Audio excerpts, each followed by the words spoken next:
ప్రజల సమస్యలు పరిష్కరిస్తామని. అంతే తప్ప జగన్మోహన్ రెడ్డి గారిని తిట్టడానికి కాదు కదా.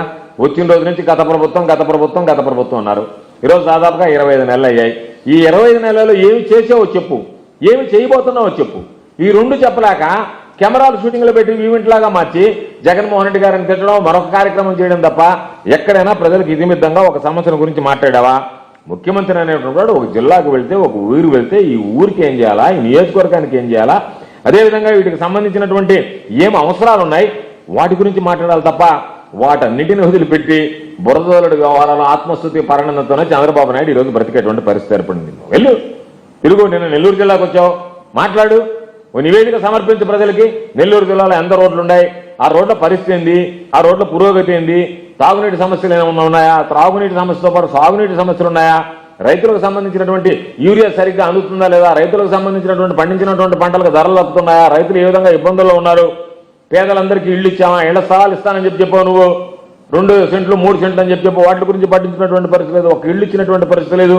యువతలకు ఉద్యోగాలు అన్నావు, పరిశ్రమలు అన్నావు, ఆ పరిశ్రమలు ఎన్ని వచ్చాయి, ఆ పరిశ్రమల ద్వారా ఎంతమందికి ఉద్యోగాలు వచ్చాయి, ఎంతమంది యువతను ఉద్యోగాలతో ఆదుకున్నావు. కాబట్టి మహిళలకు అనేక రకాలైనటువంటి హామీలు ఇచ్చావు, ఆ హామీలన్నీ అమలయ్యాయా, ఆ హామీలన్నీ అమలు చేసావా, మహిళలకు సంబంధించినటువంటి సమస్యలు ఏ విధంగా పరిష్కరిస్తున్నావు, ఇవన్నీ ఏమీ లేకుండా మొక్కుబడిగా ఏదో రాసుకొచ్చినటువంటి స్క్రిప్ట్ చదివిపోవడం, దాంట్లో ప్రజలకు ఊరికి కూడా పాపం చంద్రబాబు నాయుడు చెప్పినటువంటి మాట అర్థం కాలేదు. మధ్యలో తమ్ముళ్ళు పాపం మీరు చప్పట్లు కొట్టండి, చేతులు ఎత్తండి, చేతులు ఎత్తలే, చప్పట్లు కొట్టండి, చప్పట్లు కొట్టలే.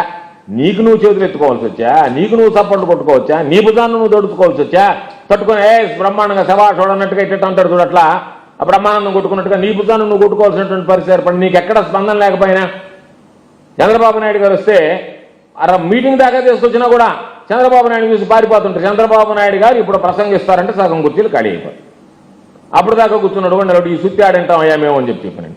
అటువంటి పరిస్థితుల్లో నీ మీద నమ్మకం లేదు, నీ మీద విశ్వాసం లేదు, నీ మీద ప్రజలకు సంబంధించినటువంటి దాంట్లో అయ్యా ఈయనేదో చేస్తాడనేటువంటి అవి ఏమీ కూడా లేకుండా ఈరోజు కేవలం జగన్మోహన్ రెడ్డి గారిని తిట్టడం, వైఎస్ఆర్ కాంగ్రెస్ పార్టీ మీద బూతులు పెట్టడం తప్ప ఎక్కడ జగన్మోహన్ రెడ్డి గారు మాకు భయం వేస్తుంది చంద్రబాబు నాయుడు చూస్తే.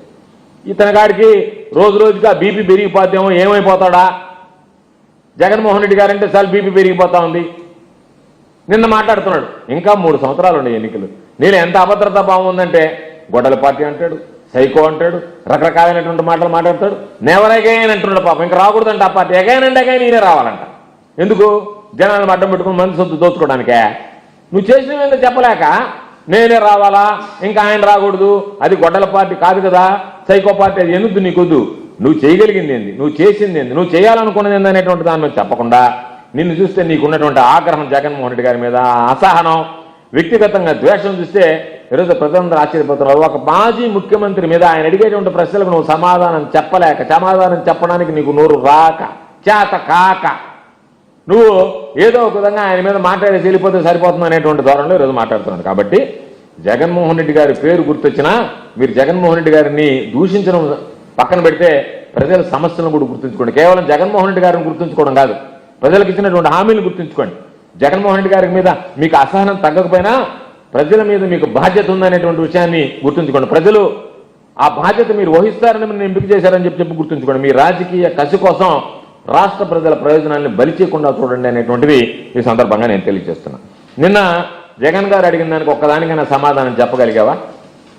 అంతలా సుదీర్ఘంగా చెప్పావు, దాదాపుగా 1 గంట 40 నిమిషాలు కొట్టావు. కొట్టిన కొట్టు కొట్టకుండా కొట్టావు. జనాల పాపం తల తిరిగి పడిపోయారు, కొంతమంది వెళ్ళారు లేచి దెబ్బలు తినలేక.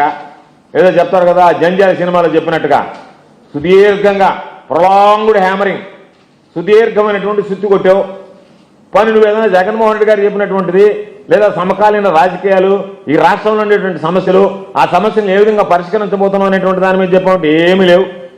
ఇవన్నీ జగన్మోహన్ రెడ్డి గారు అడిగినవన్నీ ఆయన వ్యక్తిగత ప్రశ్నలు కాదు, ప్రజల నుంచి వస్తున్నటువంటి ఆ అనుమానాలు, ప్రజల్లో ఉన్నటువంటి అసహనాన్ని ప్రశ్నల రూపంలో మీకు సంధించాడు.